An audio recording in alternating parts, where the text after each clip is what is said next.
नमस्कार साथियों, मैं अभिनय दीक्षित आप सभी का एग्रीकल्चर जीके के इस ऑफिशियल प्लेटफॉर्म पे हार्दिक स्वागत करता हूं।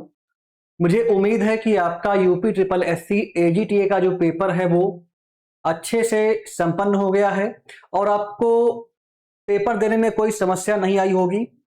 तो आज की जो वीडियो है, इस वीडियो के माध्यम से मैं आप सभी लोगों से बात करूंगा यूपी ट्रिपल एससी एजीटीए का जो एग्जाम कल हुआ है, इस एग्जाम की कट ऑफ क्या जा सकती है, इसके अलावा कितने बच्चों ने परीक्षा दी थी, कंपटीशन का लेवल क्या है, एक सीट पे कितना बच्चा कंपटीशन दे रहा है, कंप्लीट जानकारी आज की इस वीडियो के माध्यम से आपको मिलने वाली है। चलिए स्टार्ट करते हैं और जानते हैं कंप्लीट इंफॉर्मेशन। पहले हम बात करेंगे आपका जो अभी 3446 पद की कटाफ थी उसके बारे में। इस कटाफ से आपको कटाफ क्या जा सकती है इसका एक ओवरव्यू मिल जाएगा। तो पहले मैं बताऊंगा आपको 3446 की फाइनल कटाफ। जैसा कि आप सभी को पता होगा, लगभग सारी कोचिंग संस्थान कटाफ को 50 के आसपास बोल रहे थे। जो कटाफ जनरल की थी वो 50 के आसपास बोल रहे थे। मैंने भी कहा था कि कटाफ आपकी जो है 50 से 55 के बीच में जाएगी, 50 में ±5 कर लीजिए, मैंने यही बोला था और वही हुआ। कटाफ आपकी 56 नंबर के आसपास चली गई, 56.5 नंबर कटाफ गई हुई थी जनरल की। ऐसे ही आपका अनुसूचित जाति का था 48.75, अनुसूचित जनजाति का था 13.5 नंबर, ओबीसी का था 55.25 और ईडब्ल्यूएस का था 51 नंबर। तो कटाफ जितनी बच्चों को उम्मीद थी उससे ज्यादा गई थी 3446 वाली भर्ती में। ऐसे ही जो आपका अदर कैटेगरीज हैं, जैसे आपका फ्रीडम फाइटर्स हो गए, इनका 8.25 नंबर कटाफ था। पीएच का यहाँ पे आप देख सकते हो, महिलाओं का 41.75 नंबर कटाफ गया हुआ था। जो सैनिक थे भूतपूर्व उनका गया हुआ था 21.5 नंबर। तो ये आपका प्रीवियस एग्जाम का कटाफ है, 3446 का कटाफ है। और जैसा कि आप सभी को पता है, जो इस बार का एग्जाम हुआ है इसमें कटाफ इससे हाई जाएगी। इसके कई कारण हैं, मैं आपको बताता हूं। पहला कारण क्या है कि जो बच्चे 3446 का एग्जाम दिए थे और उनके मार्क्स कम रह गए, उनका सिलेक्शन नहीं हुआ, तो उनका ऑलरेडी सिलेबस रिवीजन किया हुआ था, बस उनको एक बार उसको अच्छे से रिवाइज करना था। उनका जो भी सिलेबस था वो पढ़ा हुआ था, तो वो बच्चे कट ऑफ को बढ़ाएंगे।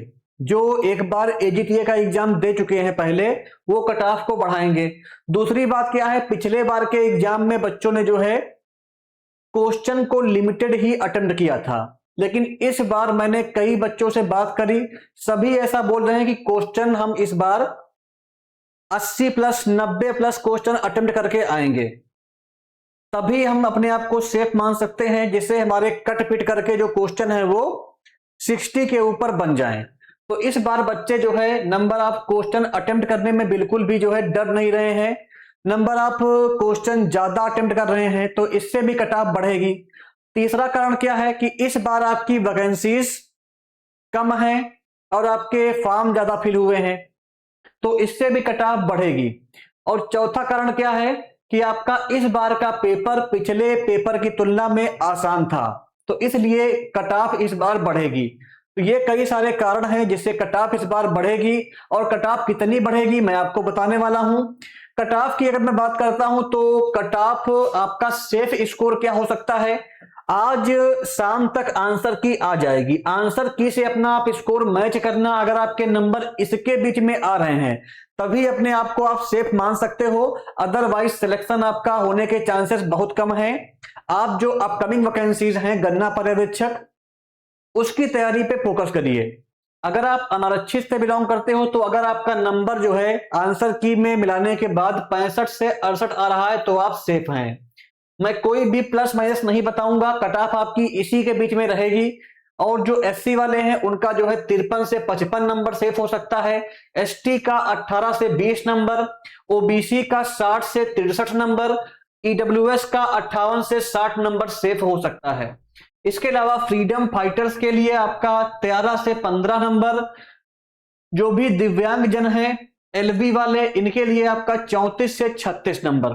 और जो अदर कैटेगरी के दिव्यांगजन हैं इनके लिए 49 से 51 नंबर सेफ रहेगा। महिलाओं के लिए 46 से 48 नंबर सेफ रहेगा। और जो भूतपूर्व सैनिक हैं इनके लिए 26 से 28 नंबर सेफ हो सकता है। तो ये आपकी कट ऑफ जो हमारी कोचिंग संस्थान ने डिफरेंट टेलीग्राम ग्रुप के माध्यम से और जो मेरा पर्सनल एक्सपीरियंस है और बच्चों से बात करके मैंने इस कट ऑफ को तैयार किया है और जो प्रीवियस एग्जाम हुआ है उसके बेसिस पे इसको मैंने कंपाइल किया है।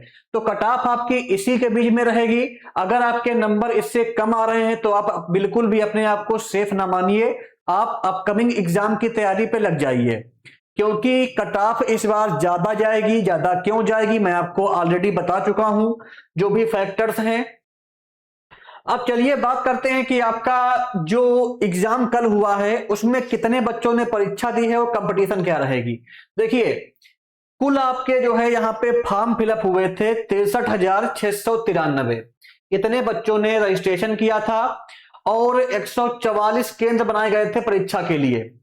तो जो भी आपका ये संख्या थी जो छात्र ने यहाँ पे फॉर्म फिल किया था, इसमें से आपके 11.69% बच्चों ने परीक्षा छोड़ दी।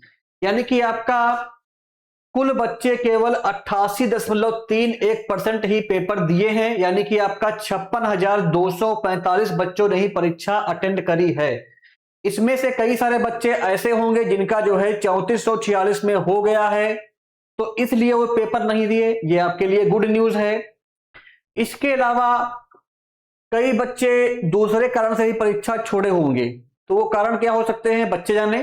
फिलहाल अब हम बात करते हैं 2759 में आपका जो है यहाँ पे पर सीट कंपटीशन क्या रहेगा। जैसा कि आप सबको पता है 2759 पद थे और आपका परीक्षा में शामिल बच्चे हुए हैं 56,245।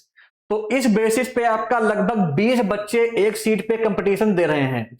20 बच्चों का कंपटीशन है एक सीट पर। और अगर हम बात करें यहाँ पे टोटल फॉर्म फिलअप के बेसिस पे तो आपका 23 बच्चों का कंपटीशन है। बाकी फॉर्म फिलअप वाला तो आप स्किप कर दो, क्योंकि जितने बच्चे पेपर देते हैं कंपटीशन आपका उन्हीं से बनता है। तो आपका लगभग 20 बच्चे एक सीट पे कंपटीशन दे रहे हैं। अगर आपको एक सीट लेनी है तो 20 बच्चों को आपको पीछे छोड़ना पड़ेगा। तो ये आपका जो है लेटेस्ट अपडेट है। आज के न्यूज पेपर में ये थी, मैंने आपको बता दिया है कितने बच्चों ने परीक्षा दी, कितने ने परीक्षा छोड़ दी है और आपका एक सीट पे कितना कंपटीशन है। अब लास्ट में आपके कितने मार्क्स बन रहे हैं, कितने क्वेश्चन आपने अटेम्प्ट किए, ये कमेंट बॉक्स में आप लिखिएगा। कमेंट में मैं आपके कमेंट का रिप्लाई करूंगा। पेपर का लेवल कैसा था, आपका पेपर कैसा हुआ, कमेंट बॉक्स में लिखिएगा, मैं आपके कमेंट का रिप्लाई करूंगा और जो भी आपके डाउट्स रहेंगे उनको सॉल्व करने का प्रयास करूंगा। बाकी अगर आपके नंबर कम आ रहे हैं तो आप अपकमिंग एग्जाम्स जैसे कि आपका गन्ना पर्यवेक्षक का एग्जाम जो लगा हुआ है उसके लिए आप तैयारी में लग जाइए। इसके लिए बैच आपको मिल जाएगा, इस बैच को आप ज्वाइन कर सकते हो। बाइलिंगुअल बैच है, कंप्लीट सिलेबस कवर रहेगा, यूपी के भी है, एग्रीकल्चर भी है और आपका कंप्यूटर भी है। ऐसे ही आपका जो पीजीटी की वैकेंसी आने वाली है यूपी में, इसके लिए बैच मिल जाएगा, इसको आप चेक कर सकते हो, ये भी बाइलिंगुअल बैच है। ऐसे ही आपका जो है टीजीटी के लिए बैच मिल जाएगा आपको और UP PCS combined agriculture services exam के लिए बैच भी अवेलेबल है। तो आप जिस भी एग्जाम की तैयारी करना चाहते हैं, मैंने जो भी आपको ये कोर्सेज बताए हैं ये सभी वैकेंसी आपकी आने वाली हैं। तो आप इन एग्जाम की तैयारी पर भी ध्यान दे सकते हैं, इन एग्जाम पर भी फोकस कर सकते हैं अगर आपके पास रिक्वायर्ड एजुकेशनल क्वालिफिकेशन है।